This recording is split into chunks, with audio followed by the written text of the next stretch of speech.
Welcome back, guys, to the INKquisition podcast, where we dive into the minds behind the craft, the chaos, and the creativity of the D&D and TTRPG world. I am your forever host, your friendly tavern keeper, Geekmaster Mike. Tonight we have a very special episode. A good friend of mine will be delving into the world behind who is Hahn, the founder and the creator and one of the DMs of the Stronghold D&D. So Tim, my mate, welcome to the tavern. Thank you. Yeah, no, it's great to have you on the show, my mate. And for those discovering who you are today, who is Hahn? That's a deep monk question. Isn't it just who are you? Yeah, I think in this community, just a network of a bunch of DMs who've come together over the past probably 5 or 6 years inside Stronghold. Just a really good platform for people to jump off into either a bigger show, or if someone kind of get left to the wayside when a bigger show gets smaller, they fall back. Maybe we're the best minor league team out there. Yeah, but birds are always allowed to fly back to the nest, I guess. Yeah, exactly. So, my mate, how would your closest friends describe you away from the Stronghold and D&D? Probably definitely their goofball. Voted best on patrol in the military, so yeah. I'll keep you distracted as much as possible. No, that's no problem, my mate. What were you like growing up? Always creative, always a leader, always into fantasy, I take it? Oh yeah, I mean, I think very young I was very much into fantasy, military history, knights and chivalry, running around. I was raised in northern Michigan, so I think I had a population of 24. If you look at, I think it was like 200, I think, and it was like a really big township in northern Michigan, a little town called Wolverine. Wolverine? And all we had was the woods and sticks, right, to make into swords. So awesome. Had to use my imagination quite a bit. Sounds very Logan to me, like a very X-Men based. Someone just said that today. No kidding. No way, really? Yeah, well, I'll take it. For the first person I ever heard that you were from a town called Wolverine. Sorry, mate, I just go to X-Men straight away. When did you get into Dungeons and Dragons then, mate? So when was your first game?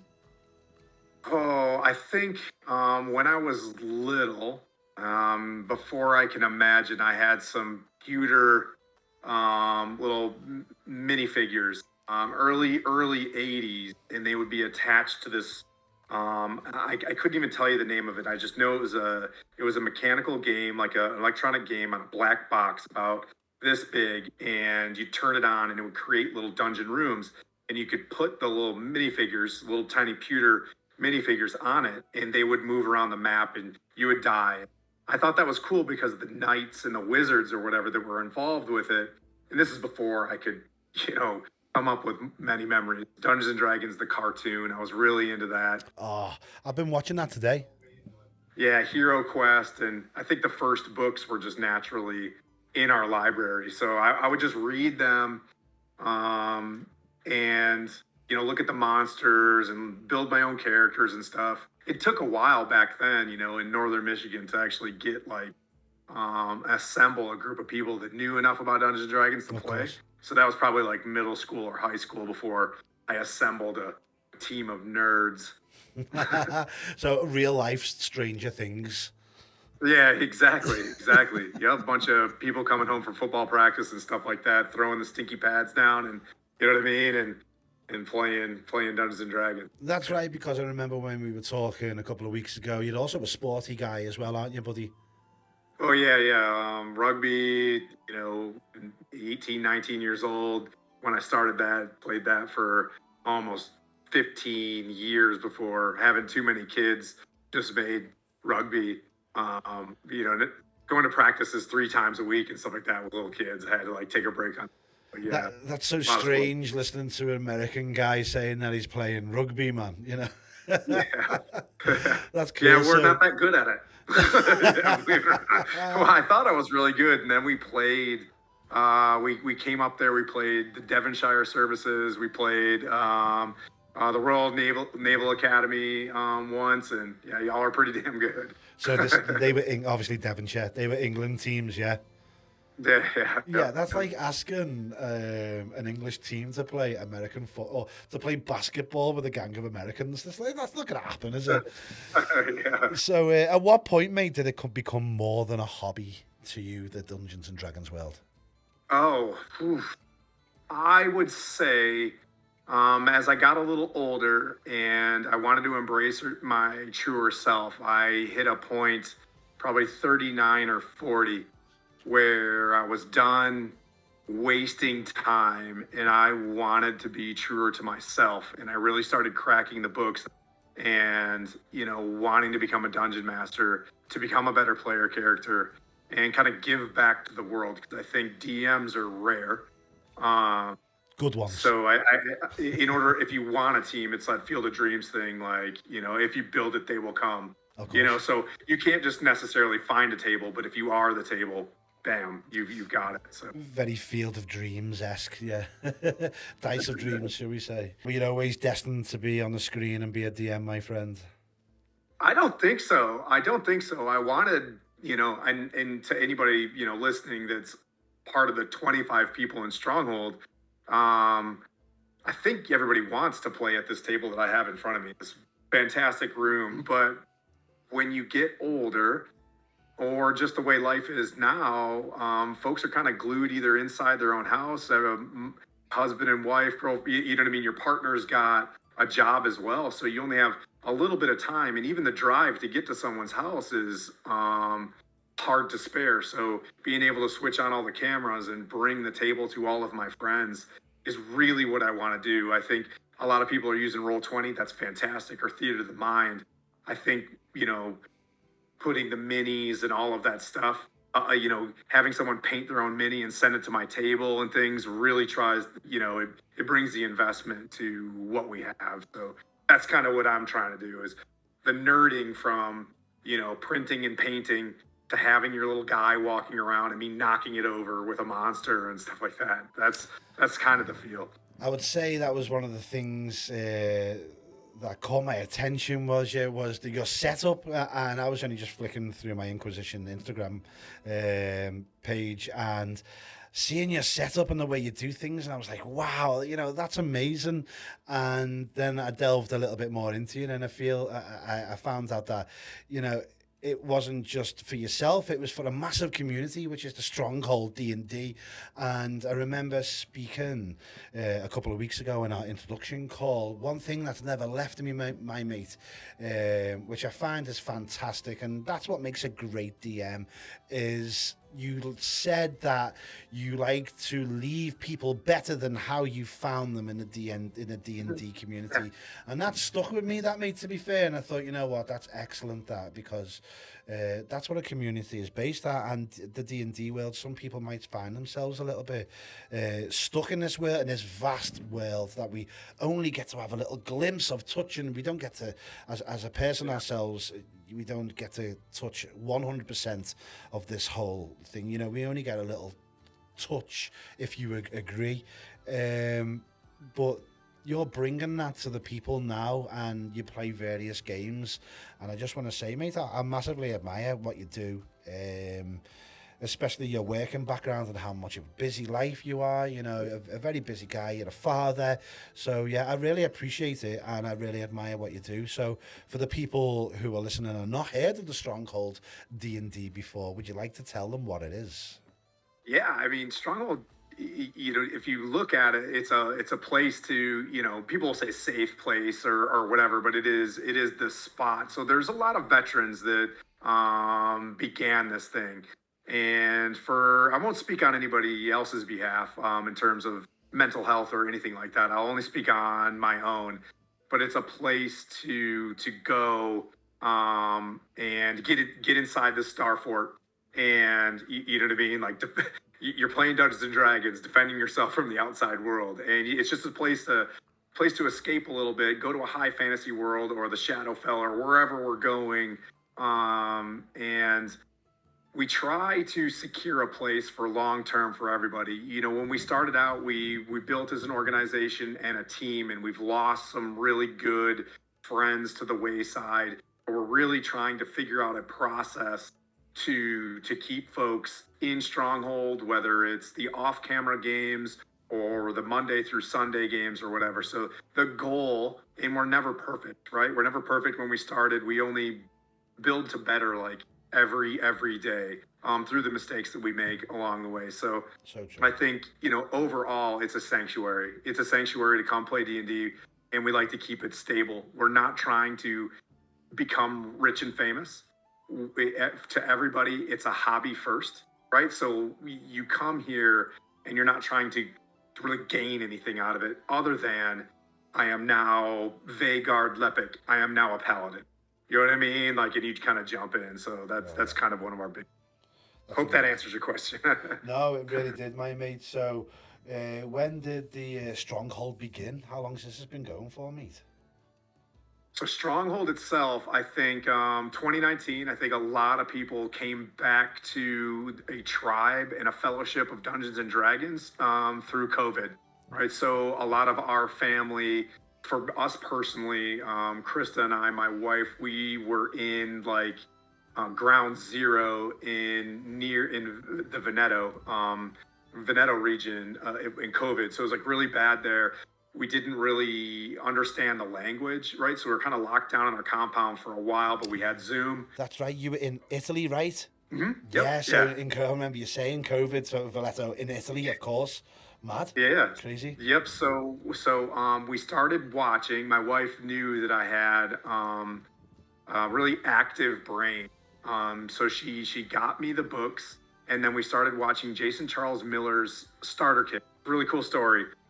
So we watched the 8 episodes of that. We're like, okay, you know, when we play a game, we try to do the 80% solution of a game. We try not to be perfect, and we build our own house rules. We brought in probably 2 or 3 friends that were in Italy together. We came in on Zoom and we played. We started posting pictures of it for self-deprecation purposes. We're in the military. People are like, oh, you guys are nerds. You guys playing Dungeons and Dragons. But a few of my friends were like, you know, on the side being like, hey, you got some of that Dungeons and Dragons we can play? And so we bring them in, and it just kind of blossomed.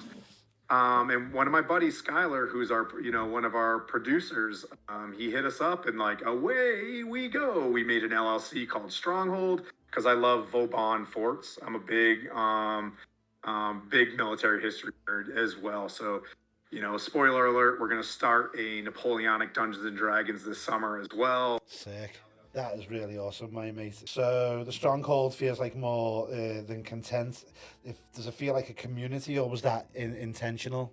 I don't think so. I think because we're consistent, I would say the you know, like the kind of the fellowship kind of grew, the community kind of stuck it out. We have a broad mindset inside of our discords and things like that. So you're not always dealing with Tim's personality, you're dealing with Pete's personality as well, or Kara's, or whoever, you know what I mean? So we have somebody for just about anybody's palette. You know, we got the dungeon mechanics guys in there now. So we got a wide swath of just about anybody you'd need to connect to personality wise, right? So it's not just all, you know, the meathead bros. I like to work out. So if anybody's like, yeah, no meathead bros, well, we have bakers and knitters as well. You know what I mean? So you run a couple of different games, actually, don't you? If you want to describe to everyone that's listening, you like to not like cram as in like you know, try and get as much as you can tirelessly, but you do a couple of campaigns a week, don't you? So it's not just one, you run a few. Would you like to discuss what ones you're running at the moment? Yep. So we've got, you know, Ravenloft with help with Darling Creepshow on Tuesdays. We're big into Ravenloft. I think we're going to continue that when the new 5.5 comes out. We're going to take that on Sundays. I can't wait for that. We got Eve of Ruin going on, the Red Wizards of Thay going on. We've got Alien starting tomorrow night. We're going to go into Star Wars. So we've got a pretty eclectic group of just buttheads out there playing Dungeons and Dragons. And the cool thing, or TTRPGs, the cool thing that we do is we like to rip the box open and find a way to make it fun. And we have very experienced DMs. I'm the young one. I'm the Padawan amongst several 30-year veterans, and we got Kurt now as well. He's a writer for Cannibal Publishing, and he does amazing things. So, just a great group of talent to learn from, and we're all very, very patient. We're all very, very patient. Like, oh, you know what I mean? Like, if you got the right personality, if you want to get on the streams, hey, can you show up on time and be professional? We'll walk you through it. That's all we're asking. You know what I mean? So you're not just a DM as well; you'll also play. Oh yeah.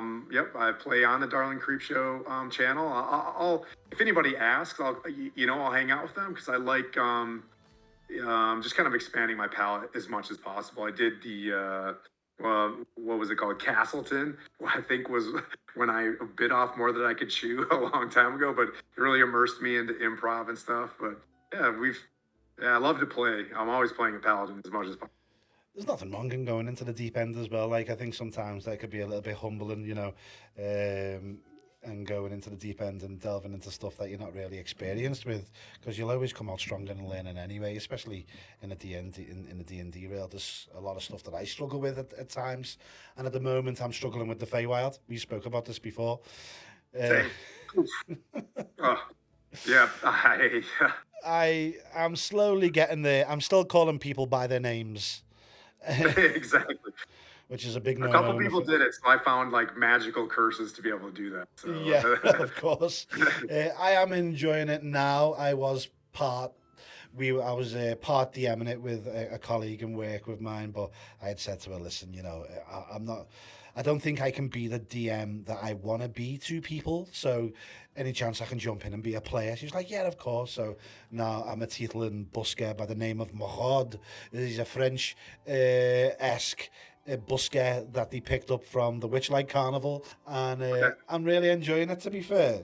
Yeah. So what have you seen D&D do for people in real life? Well, I'll say a lot of folks will argue whether or not Dungeons and Dragons is therapy. It sure is. I would say that the table and the people around you aren't your therapist, but I wouldn't even want to box that in as well, because that sounds spicy. But what I'll say is, man, I've seen a lot of people find a lot of filling up empty spaces. Mm-hmm. They'll show up on camera with a rough week, and by the end of the session, we're laughing snot bubbles out of our noses, and it's just a hard reset. It's like pulling a circuit breaker and putting it back in when you play for 2 or 3 hours. It really scrubs what you were going through. See people kind of down, and by the end they're like, oh, you know what I mean? Like, thanks, that I needed that is something that when DMs or other players say that, like, chef's kiss. You really made a good sandwich for someone. It is definitely what you would call a factory reset. Yeah, for sure. Especially with me, a very busy life. I run a couple of businesses, and I've got a family and a mortgage and blah blah blah. I can't really delve out and go on holiday and just leave my family or anything like that. But for a few couple of very precious hours a week is my escapism into another realm, and every D&D player will agree when we say this, and it's just a form of escapism, and I love that feeling when I come home from a D&D session and it's like I've been to a concert, because I'm giddy, I'm excited, and it's usually like, let's say, from 11 a.m. till 1 o'clock in the morning, depending what time. I can't sleep. I need to go home and I need to read a little bit more of the DM guide, or a little bit more of the player's guide, a little bit more of the campaign that I'm doing, or a little bit of Critical Role or whatever. And it's just amazing, man. So, yeah, I get really giddy at all that type of stuff, and the sense of relief after the escapism. I can be myself again and get back to the daily troubles and the rat race, shall we say. That's right. But what's it like seeing people show up because of something you created?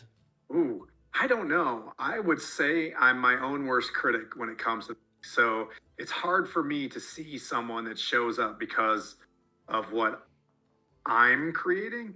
I'm definitely hardwired for what we are creating, right? Because if we're on stream, it's the players' personalities, it's Skylar's production, it's the folks that make the frames, and some of the artwork that goes into it. So it's really an us thing, and I'm only as good as the back and forth from the players as well. So like if you're coming to watch like the table and the minis and the terrain and stuff like that, that's really cool. But the whole thing of it is the goal is for people to get attached to the story. You know what I mean? Like to understand this is our sixth camp or our fourth campaign in the Forgotten Realms, and they all build upon each other. It's really nice right now amongst the players. I think the players are our closest fans, where they're like, they know where in this kingdom an old character from a few campaigns lives there, and they remember that, and something jostles in their mind. I think that stuff is kind of the most rewarding. Yeah, watching you guys play the other week was really entertaining. I really enjoyed it. I like the chemistry between you all and the calm, collective respect that the players have for each other. They don't jump in. They're not bothering you. Oh, you saw us getting spat session. If you were talking about the Shadowfell session, that one was this close to getting spicy because, I was giving them all the opportunities to decide their own way. And, I'm giving them do you want to go left or right? And just, I wanted to jump in, but the RP, the fact that they were staying in the character and not going above table and arguing about where they were going, you just have to sit back. And 3 hours of it were them all planning on what they want to do. And in the end, they were like, dude, that was great. And I was like, cool. I didn't do nothing. I sat back. I think, as you know, as a DM, the best part of DMing is where you just sit there watching your players just... it's not like a lazy term, but when you say nothing for the most time, that's when I'm enjoying it the most, because the guys, they're invested, they're planning out stuff, and that's what I was watching. There was a point where I had to leave and go and do family stuff, and that was in the middle of them contemplating a decision that they were about to make, and they weren't arguing, they weren't disagreeing or nothing. They were really working out a really cool possibilities, and they could realize everyone's strengths and weaknesses, and the equations were getting worked out. And for you sitting there saying nothing, you're in your element there, aren't you? I'm sure you can agree. Yeah, so I'm a crushing empath as well. So I'll be like watching the screens and be like, is someone getting bored? Should I interject right now? So yeah, that was a fun session. I walked away on cloud nine on that one for several days, and that little dopamine push or whatever will last a couple days into the week. So yay, Dungeons and Dragons, vitamin D&D. You've brought D&D into a public space and events. So how surreal has this journey been? Well, I want to always be glad to happy when you're in these things. It's been surreal. There's been a lot of, growing the family, if like Cog's ladder and forming, norming, storming stuff. Sometimes, when you go to Gary Con and someone like walks up to you and recognizes you or says, hey, I'm from this stream, I watched you, blah, blah, blah. Have to stop and smell the roses and be like, hey, we made a really cool community here, and this is really jiving. Like where we're at is fantastic. Because in my mind, I'm always trying to build and make it better and make it better. Every once in a while, you have to stop, look around this really cool room that I'm in with all the minis that people have sent, some of the things from like Gamescape 3D, just from playing, they'll send us some models and terrain. You're like, dude, this is really cool. Like you reaching out and wanting me on an interview. Like I'm downstairs talking to my wife, and they're talking to Sync and stuff like that. Like I shouldn't be here. But I'm gonna do my best, babe. No, I disagree with that, mate. You definitely should be here, because I realise that the love that you have for the game, and it doesn't matter if you're the smallest guy or the tallest guy in the D&D hierarchies. Real notices is real, Tim, and I've seen that in you, mate. And especially with the conversation that we had, it was just a natural flow of things, and I really enjoyed speaking to you. And it's something that I would like to reoccur, keeping these up, like, and seeing how you're getting on, Yeah. what you have going on in the future. I know you delve into some conventions and that stuff, mate. So you've been into GaryCon, haven't you? Is that right? Gary Con, I went to Gen Con once. This year we're going to Space Con and then Page. I haven't been to Page, but a lot of folks go there. And for me personally, Gary Con is a very home, like it feels like a welcoming home. It's kind of very relaxed. Gen Con was very, very like a Comic Con. It was very industrial. There was a lot of industry there. So there was a lot of velvet ropes and VIP rooms and parties and stuff like that. So either you were within or you're without. So you needed to go to a place like Gen Con with like 6 or 7 close friends in order to have a group to go to a bar, because if you didn't know someone to get into a place, it would be kind of strange. Gary Con is always, room after room after room of games. It's just 24 hours a game. I'm looking forward to that at Page as well. But yeah, there's definitely 2 different types of convention that I've noticed. The ones that are like, all right, we're just going to game here and we're just play and we're going to stink and we're going to sweat, but we're going to have a great time. And then there's like, the industry based ones that you have to kind of be prepared for that. You have to have the right mindset. Yeah, I didn't say it, but do you mean a little bit of ego? Yeah, Yeah, I don't know. I don't know what it's like, the hierarchy of the different conventions and stuff, but especially in the tattoo world that I'm very in touch with, like some of the bigger conventions reek of ego, people's egos, and I don't really like that, because we just should be, like you said before, this is just a hobby, Yep. and it's Yep. something for us all, for a bit of escapism, and to all gel as friends and unite. You know. Exactly. Yeah, we're definitely the hedge knights of of Dungeons and Dragons. Exactly what we are. We sleep under the elm, man. Yeah, that's it. So okay, mate. Let's get into a bit of fun. What the funniest thing a player has ever done on your table? Oh man, a long, long time ago. There's been several, but as soon as you say that, we're playing Horde of the Dragon Queen, and there is a vampire, female vampire, and her name's gonna come to me, and she's in Skyreach Castle. And one of my buddies, oh, what's her name? I won't get stuck on stupid on that one, but one of my buddies was a rogue, and he like tackled her off Skyreach Castle, which was like 1,000 feet up, and he stabs her to kill her, right? And he's like, "Cool, I got this." One round later, she comes back to life. You know what I mean? And then she just hangs on to him. It's our first player death ever, because 1,000 feet of D6, Oh like my god. you're not coming from that. No. Also, the party is on Skyreach Castle, like flying away from like 1,000 feet. So we were just like, wow, that was pretty much the dumbest thing anybody's ever done. Because I don't think he knew she was necessarily a vampire until he form tackled her off this thing. Because he wanted to be able to like do some sort of jump back, and she was like, "Nah, Nah. I'm back to life." And, like, Oh, that's amazing. I love moments like that. So we'll go from the high to the low. Okay, what's your biggest DM panic moment? ooh, almost every week, I would say on Wednesdays, I am constantly in panic mode. I have a bunch of veteran DMs. I've got Jeremy. He's a radio host. Old Men Rolling Dice. Jeremy. Okay. I've got Skylar, Brent D&D was on the Swole Initiative Network, and Chad and Bart. Bart and Chad are from Gary Con Live. And when they build characters, they build absolute kaijus. And, they love to surprise me with a bonus action or reaction that they've just been waiting to do. Oh, okay. And I'll have something in my mind, and it's just, they just derail me session after session after session. I think 2 sessions ago, they banished my Dow.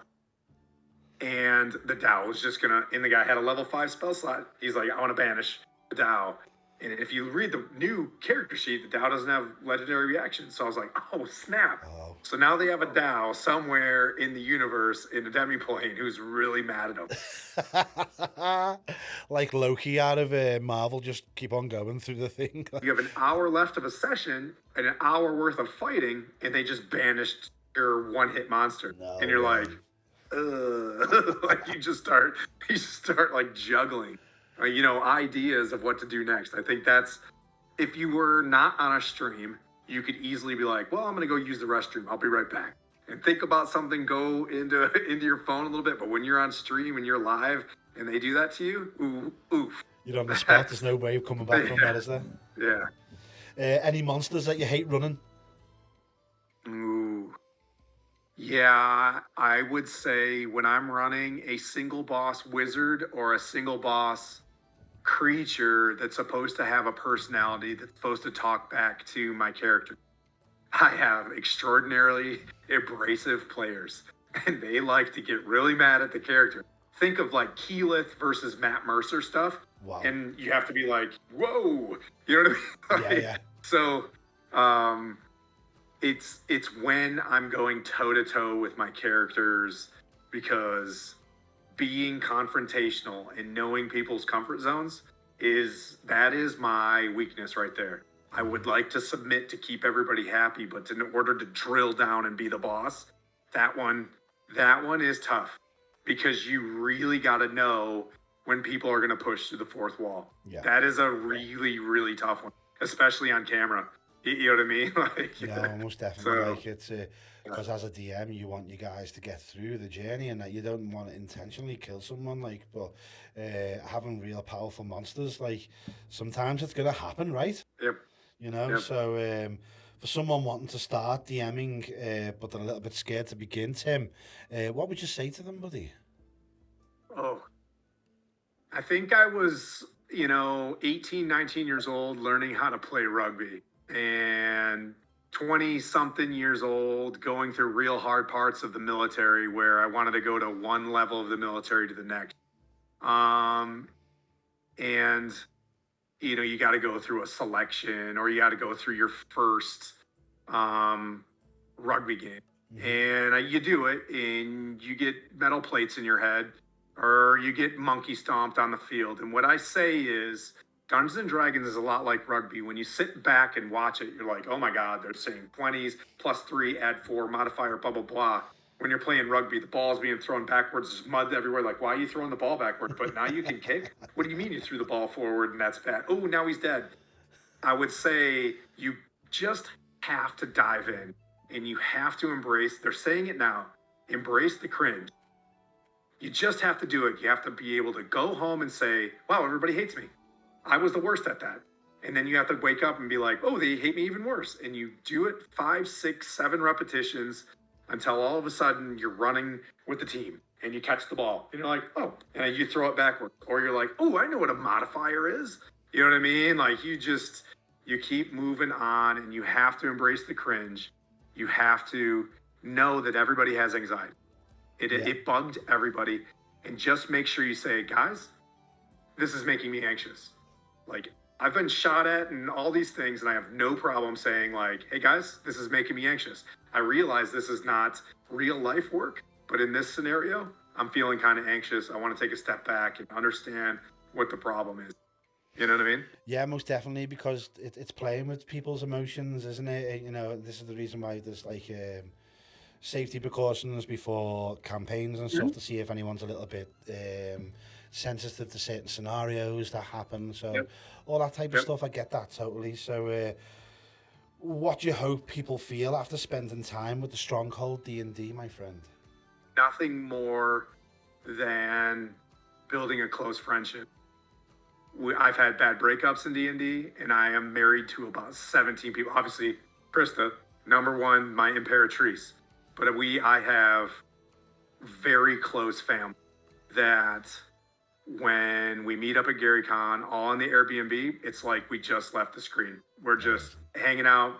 You know what I mean? Like, the fellowship is important, whether we're fishing, hunting, in a job or a team room or anything like that. It's the fellowship is what we're building. A long-term family is what I want to provide people in a, you know what I mean? Like, I could go in here right now and I've got like 7 people in DMs that we're just like nonstop chatting with, right? That's what I want. Yeah. You know what I mean? Like I'm another buddy out there that you can hang out with. Yeah, most definitely. Because you do a lot of remote campaign stuff. I think it's great that you have people around the world. So when you say they all come together and like in a convention like GaryCon, God, that must feel amazing, right? You know, like the fellowship's coming home and you all come together and not just at the end of a laptop or a TV screen or at the end of your phone. You're all there in person then. So I take it that magic is amplified when you're all there. It really is. I mean, I think GaryCon was the first time we came together a few times, right? But at GaryCon was the first time that the original crew all came together.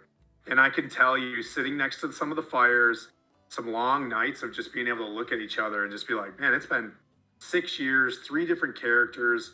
We've watched, you know, them go in and out of life struggles, and we've all been there together as people have had to leave the stream and come back, and we're always there for each other. And it's just, you know, it's a really cool feeling to get that really strong hug from somebody that you've been playing with. You know what I mean? Like, I think that's kind of where it's at. I really agree with you on there, mate. So, what do you think's next for Hahn and the Stronghold D&D? Yeah, I'm on the precipice of either, you know, continuing my career for a while or retiring and continue on doing this. But my expectations are pretty much on this spectrum. We're going to continue to be, you know, a professional group, maintain the continuity of what we have, keep our expectations managed, and keep growing the family. That's it. You know, we want Mike at the table. Oh, I'd love to be on the table. Definitely. Get me on there, mate. You just tell me when and I'll be there, mate. No problem at all. So, yeah, we're going to go into my favourite part of the show, my friend, and that's the 5 quickfire tavern rounds, mate. I do believe that you wanted to get yourself a glass of wine for this. Yeah, I'm ready. Are you cocked and ready at the aim, my friend? Okay, buddy. So, favourite class to play? Paladin. Oh. Yeah, I almost answered that before you finished it. Paladin. I don't even know why I asked. 100%. That was such a stupid question. I could have answered that myself, you know what I mean? Okay, here we go. Dragon or Beholder? Oh, dragon. Okay, why? Long wisdom. Yeah. Gold dragons are 100% my favorite. Gold and silvers. I love, you know, justice is everything. So metallic, good is everything. So metallic dragons, yeah. Like my mate, yeah. Natural 20 or perfect roleplay moment? Perfect roleplay moment. Okay, that's awesome. One fictional world to live in for the rest of your life? Oh, whew. Man, as much as I love the Forgotten Realms. Go on, say it. You put me on the bridge of a Star Destroyer. I knew you were going to say Star Wars. Yeah.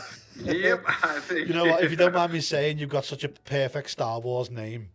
You literally sound. Trust me, I've been Han Solo a million times. I bet you have, brother.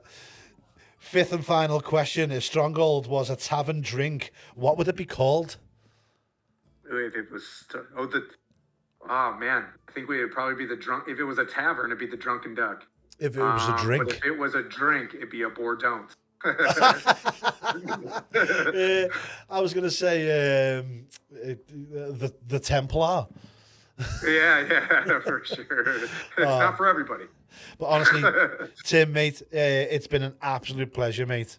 I always enjoy talking to you. I always enjoy looking at your games. Your passion for people and community, it really shines through, mate. I might say that.